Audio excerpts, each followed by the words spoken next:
It is Inside the NBA. It is presented by McDonald's, and it comes to you live from Studio J here in Atlanta. Ernie Johnson with Charles Barkley, Kenny the Jet Smith, who's now a father-in-law, and Shaquille O'Neal as well. San Antonio completely turns things around in Portland. A 17-point halftime deficit becomes a 21-point victory, and here's the way it played out this afternoon at Moda Center in Portland.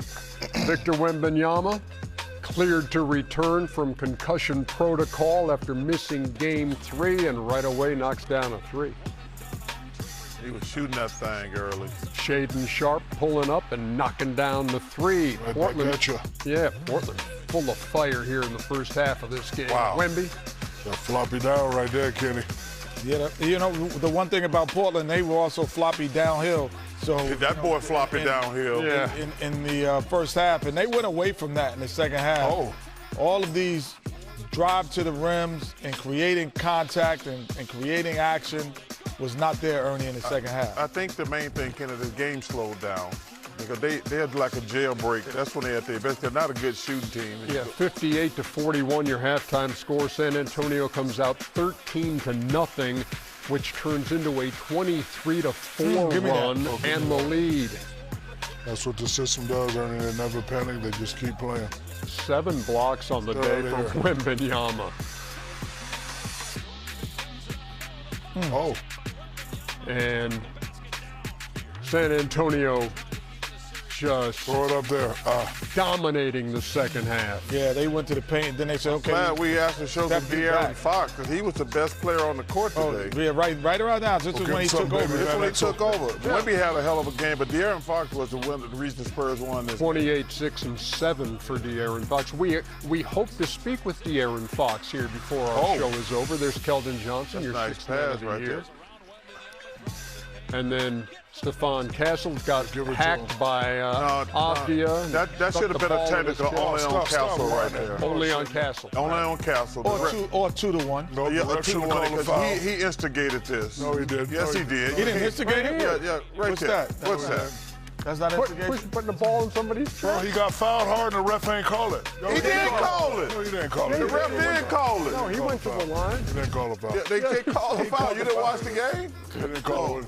Yeah, They called a foul. They didn't call hard foul, but they called Way to go, Castle. Would have put the ball right in You his can't chest. put that ball in nobody's chest and think they're not going to react. They No, can react the all they refs want. blew that one. That should have been technical or 2-on-1 guy, but not an even match. That's how you're trying to beat people by whining and complaining. Yeah, nobody game, whining. Castle. You Way put to that it ball right in my your chest, I'm going to act too. You did. You actually threw the ball at him. I did hit him in the head. But they stopped the tape. They stopped the tape. 114-93. You guys went through that last night. I don't think we need to They did it. They had it last night. I didn't Again. watch y'all. I just watched the game last night. Spurs, by the way, now 13-0 this season when they hold teams under 100, and this final is 114-93. Second half score, 73-35 in favor of San Antonio as they take a 3-1 series lead. I told you that we hope to speak to De'Aaron Fox, and by golly, there is De'Aaron Fox joining us from Portland. Sweat, but thanks a lot for taking some time with us, man. Appreciate you. No problem at all. So you guys found another gear there in the third quarter. What was the key to finding it? I think we took good shots. I think that's where it started. We took good shots. We kept them out of the paint. That's where it started for us, and we just rode that momentum. And in the first half, we turned the ball over. We didn't take good shots. They got out in transition, and I think that was the most points they scored in a half this series. So, you know, no wonder they were up. De'Aaron, we always talk about, San Antonio, the culture. I like to call it the system. When you guys were down by 17, what was the message from the coaching staff and veterans like yourself and Harrison Barnes to the youngsters?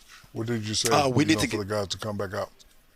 We need to get back to the way that we are used to playing. That's all it was. It wasn't that we were, missing shots or just, the natural things that happen in basketball. We weren't playing the right way. That's what it was. It was black and white. We knew what we needed to fix. Third quarter, we came out. First 5 minutes, we hit first. We passed the ball. We got good shots. We kept them out of the paint, and that's what made the game turn around. If we weren't making shots, so be it. That happens in basketball. But we weren't playing the right way in the first half. You know, you and Harrison are actually the only two guys actually ever been in the playoffs pretty much on this team. Have you talked to like Victor was so excited talking to Malika after the game. Like he was excited for his first road playoff game. Have you had any conversation with these guys? Because obviously when y'all start playing against better competition, the intensity is going to ratchet up. How are you and Harrison talking to the young guys about it? Yeah, I think it's funny. We actually played Golden State the game before All-Star break, and they came out. They got up, I think, like 18 or 19. They were extremely physical. You know, refs weren't calling the fouls.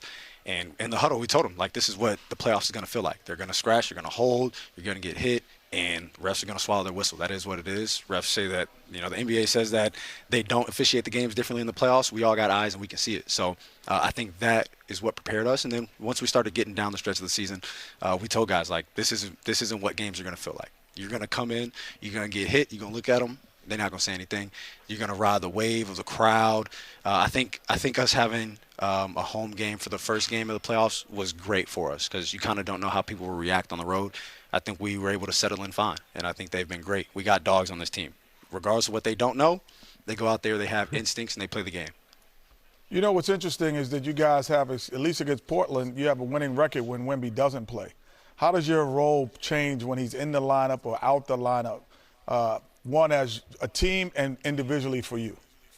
Yeah, I mean, obviously when he's in there, he does so much for us that we feel that role whenever he's out. You know, he protects the rim, he shoots threes, he catches lobs. Whenever you don't have that, you're not going to just get that production from one player. So we all feel like we have to do more. He hadn't played against Portland until the first game, obviously. But as a team, I mean, he's missed 17 games. I missed, I think, 10 games. We've had guys that have missed games, and we have such a D team that we were, especially throughout the regular season, we were able to sustain the way that we were playing. And if he's in or out, or if anybody else is in or out, we know how to play without we know how to play without somebody in the lineup. And I think that's why we were so good this year. De'Aaron, last thing. When you made your debut in the NBA, Dylan Harper was 11. Stephon Castle was like 13 years old. Describe for me the dynamic with you three, because everybody talks about, man, those San Antonio guards. So what's the relationship like, and what have you shared with them? What have you learned from them, even though they're younger? Absolutely love them, man. They are, one, they're just great humans, and two, they're extremely talented players, but they start calling me Unc. I'm like, bro, I'm not even 30 yet. Like, what are we talking about? But nah, man, they just bring like light into a room. Like the dynamic is great because, you know, I mean, I have kids, but I don't feel like I'm that old yet. But those two, man, them and plus Carter, like and this guy's 22. Like we have a young old veteran hey, man, team. Like we got a good mix of guys. We got a good mix of guys, and I think everybody loves each other. Everybody wants to see everybody else succeed, and that's why whenever we were playing that way in the first half, we're like, that's not the right way to play. And we came back out, guys started moving the ball. Dev, I think, was big for us in the third quarter, and like you start seeing the love and appreciation that everybody has for each other. Hey, Unc, thanks for taking a few minutes with us. We do appreciate that. It's 28-year-old De'Aaron Fox joining us here on Inside the NBA. Nice going on Game 4, and a huge Game 4 it was for you with 28, 6, and 7. Thanks a lot, brother. Thank you, guys. I appreciate y'all. That's amazing. You know who's a great interview? De'Aaron Fox. No, but it's great really weird. interview. As long as that kid been around, he's only 28. Yeah, exactly. That's crazy. And he's ratcheting things up. He's not ratcheting them. You said he's ratcheting them up.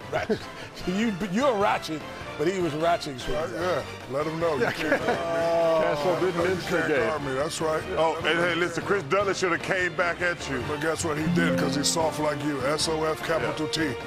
Okay. Tell you what. I wish they showed the rest of that tape because I'm pretty sure the guy on top is the one winning the fight. That's all right. I want to see that tape again. That's all right.